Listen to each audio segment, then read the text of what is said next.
We've been seeing real estate absolutely rip up here in Canada, leaving many people who want to buy homes not able to afford them, and while they wait on the sidelines, it seems like it's getting farther and farther away. Well, enter the $20,000 Toronto condo.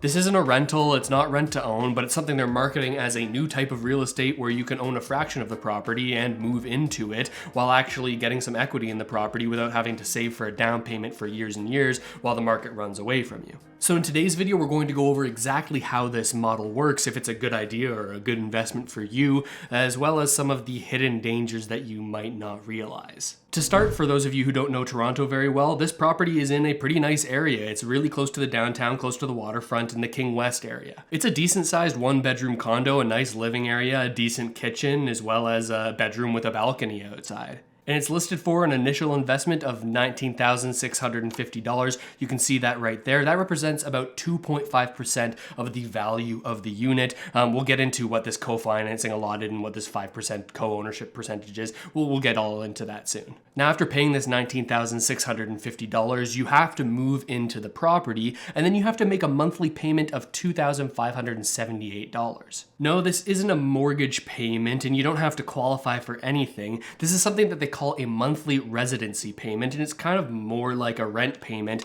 because it covers things like the typical costs of living in your home, maintenance costs, shared building expenses, most of the utilities, and property taxes. Additionally, $50 from that $2,578 that you're paying monthly, well, $50 from that will go towards increasing the percentage of the property that you own. Remember, this is a fractional ownership. So the idea is that people who can't afford to buy a place today have a way to get into the real estate market sooner rather than later while building up equity. And then if they want to leave after a year, they can take whatever the value of their 2.5% ownership of the property is at that point. They can take that out in cash and just move on if they decide to.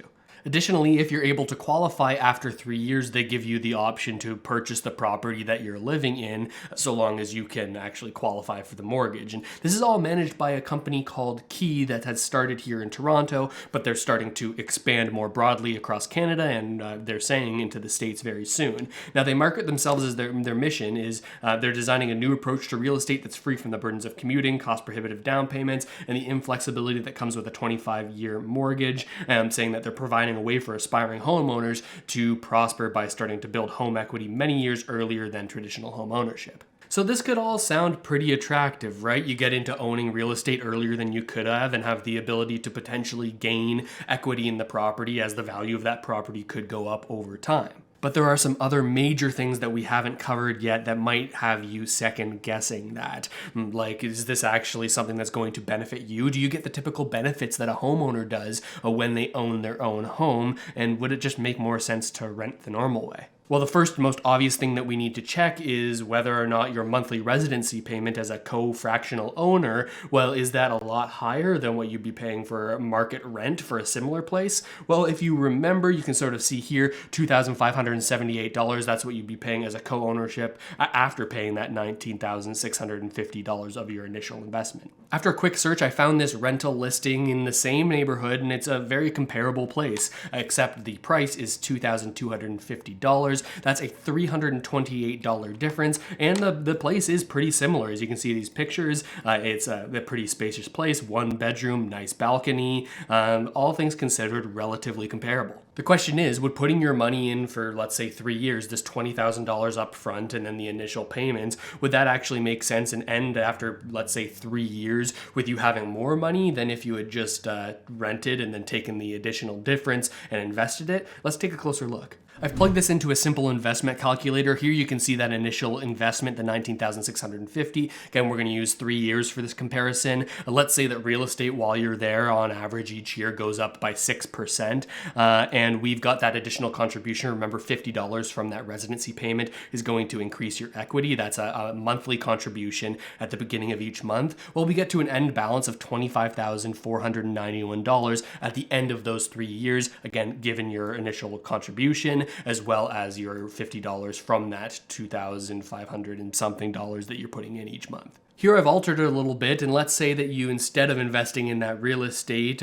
through this fractional ownership, instead decided to buy like a index ETF or something that gives you broad exposure to the stock market with limited risk. We've got the same starting amount, $19,650. You'd put that into your index fund or what other investment you're looking at for 3 years, a similar return rate of 6%. But instead of paying that higher rate for the co-ownership, the $2,500, we've got the difference here. You're going to actually be able to invest that $328 instead of just $50, accounting for like the difference between what you could get renting and what you'd be paying with this co-ownership model. And I think you might be surprised by the results. If we click calculate here, I'll zoom out, your end balance would be $36,000, 481, roughly $11,000 difference if you were to go with this instead of going with the fractional ownership model. But that's not all that we have to look at here. Aside from thinking about the investment implications of this, we also have to think about how the actual person who owns the rest of the property, as well as the company that's managing all of this, Key, is making their money and how you fit into that picture. As a quick disclaimer, this is just all to the best of my knowledge based on the information that I've read on the Key website and the sort of business model that it looks like they're running here. Key, the company that's running this fractional ownership program, well, they work with other property owners, owners that either own the property outright, full in cash, or more than likely it has a mortgage on the property. They own the property with a mortgage, a typical mortgage that someone like you or I would buy a property with in a normal situation.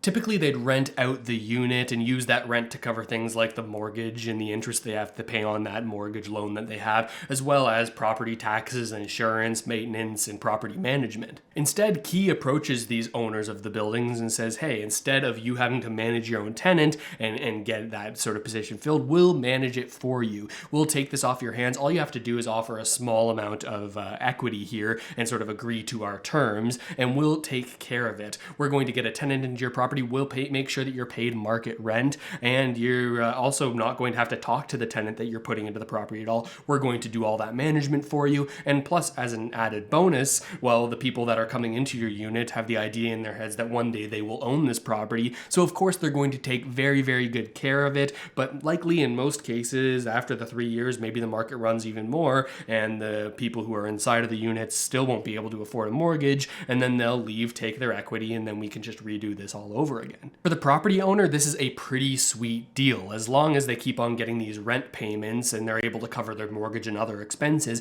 with those payments, this arrangement sounds pretty sweet to them. And they actually benefit even more, and this gets into why you don't benefit as much, because they're the ones taking advantage of this special tool called leverage. Let me explain. This is actually the reason that a lot of people say, oh, real estate is a great investment without even actually knowing why it is such a great investment. Now, typically when you buy a property, you of course don't have to pay the full purchase price in cash. Most people will get a loan on the property, a mortgage, and usually that's around, like they put down 20% and they get a mortgage of 80%.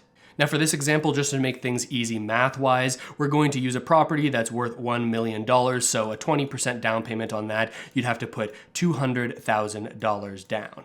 Now let's say you saw real estate appreciate in a year by, let's say, 5%. Now typically a 5% return on a $200,000, well, that would be $10,000, right? 5% of $200,000 is $10,000.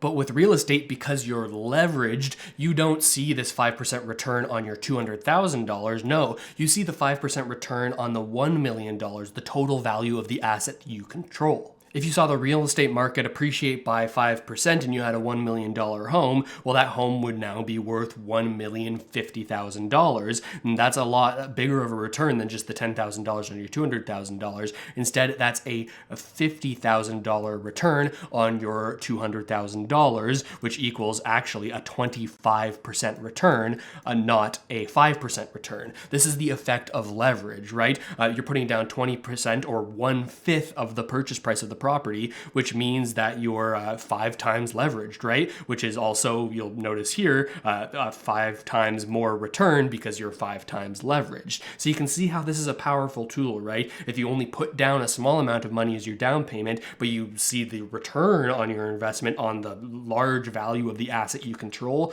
you can get a far higher return. And this is what these owners are doing. This is why so many people say real estate is a great investment, because it's just so easy to get leverage on a property, right? And the government backstops this as well with things like mortgage insurance. You can actually even only put 5% down, which leads you to not a 5-time leverage, but a 20 times leverage, which can see an even higher return on your initial down payment or the initial investment that you're investing in the property. Now, of course, this leverage works inversely. If we saw real estate prices go down, your losses would be amplified to the same extent that your gains are, right? But for these property owners, they don't really care even if they see a market where property prices go down. As long as they keep on getting that rent regularly, they're not forced to sell. They can cover their mortgage and they can wait until a more favorable time to sell when the market is going up again.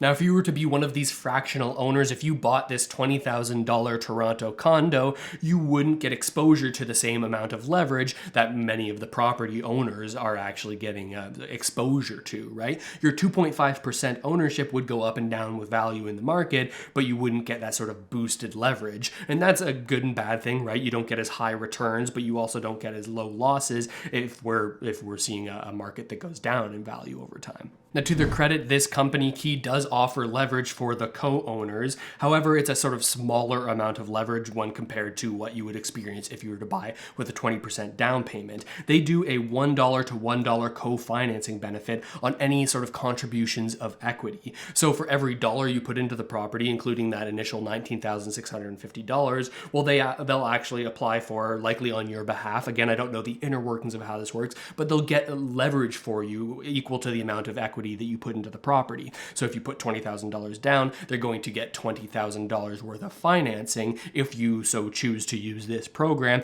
which will give you sort of a 2x leverage, meaning that the value of your equity can grow at a faster rate, like we sort of just explored here with this leverage example. Admittedly, in an upward trending market, this leverage would allow you to gain more equity in the home more quickly, and in a downward trending, it would be far slower. To Key's credit, for them, it doesn't really matter which way the market goes, because no matter what happens with the equity, they're still able to take a 1% fee on any equity that you contribute or any equity you take out. Yeah, that's something I haven't mentioned yet. You can see here, I'll zoom in a little bit here to make it easier to see, but the Key's fees are 1% of the owner resident's invested equity, and I did a little bit more digging, and actually this is a fee that goes on any equity contributed and any equity taken out. So every single time, likely $50 from that $50 from your payment, 1% of that would go directly to Key, not to your equity, as well as any sort of initial contributions, because you could add more money over time. Like say you got a gift of $10,000 or an inheritance or something like that, you put it into the property that you've been sort of co-owning to build up equity with Key. Well, they take 1% of that, as well as when you walk away from the property, if you don't choose to purchase it, they'll take 1% on that total amount of equity that you've built up as you sort of walk away from the property, if that's what happens with you. So there are some pros and definitely some cons to this $20,000 no mortgage Toronto condo. In my personal opinion, I think that it's probably best to go a different route and instead think about, okay, what are the big fish investors that actually own these properties? Well, what are they doing? How are they making a lot of money? I'd recommend finding a property in a more favorable market that needs a little bit of work. Maybe it doesn't look as nice. It looks like it was straight out of the 60s. Find a property that's a fixer-upper that you can do cosmetic renovations on. That way you're putting in sweat equity to increase the value of the property, and by putting in that sweat equity, you're actually gaining real equity in the property, because if you were to sell it, you would be able to sell it for more than you bought it for because of these additional cosmetic renovations. And on top of that, you can make it even better by finding a property that has some additional space that you can rent out. Maybe it's a basement suite or a suite that you could be converted into a basement apartment in the property that you purchase, or maybe it's roommates. You can use this rental income to help cover the mortgage so that you're not paying off the mortgage every single month in full. You have a little bit of help right there from the basement unit, or from maybe you're doing an Airbnb in a room. You can use this to cover the mortgage. Remember, this is what the big fish that actually own the properties that Key is using are actually doing, right? They're getting these rent payments to cover their mortgage so that they can just build equity without having these large payments each month. And you could even heavily benefit from leverage, because if you're doing an owner-occupied purchase like I'm recommending here, you can put as little as 5% down. Now that would equal 20 times leverage. Now, of course, that's not great in a downturn market, but as long as you have a property that you can rent out this space and you know that you're going to be able to regularly cover the mortgage each month, it doesn't matter if the market turns down for a while. As long as you keep having those rent payments coming in, you can wait until the market recovers and then benefit from that 20x leverage by putting 5% down on a property. Like I said, this is what the big investors are doing, right? Using other people to pay down their mortgage while they benefit from appreciation with leverage. But obviously there's a lot here to unpack, and I thought you might find it interesting to really understand how this model is working and the pros and cons of it. Let me know what you think down in the comments section. I read every single one and try to reply to as many as I possibly can. If you haven't already done so, subscribe to the channel, check it out. We're constantly posting things here that Canadians need to know. So check that out if you haven't already done so. And with all of that said, thanks so much for watching, everybody. I really hope this video helped you out at least a little bit, and I'll see you next time.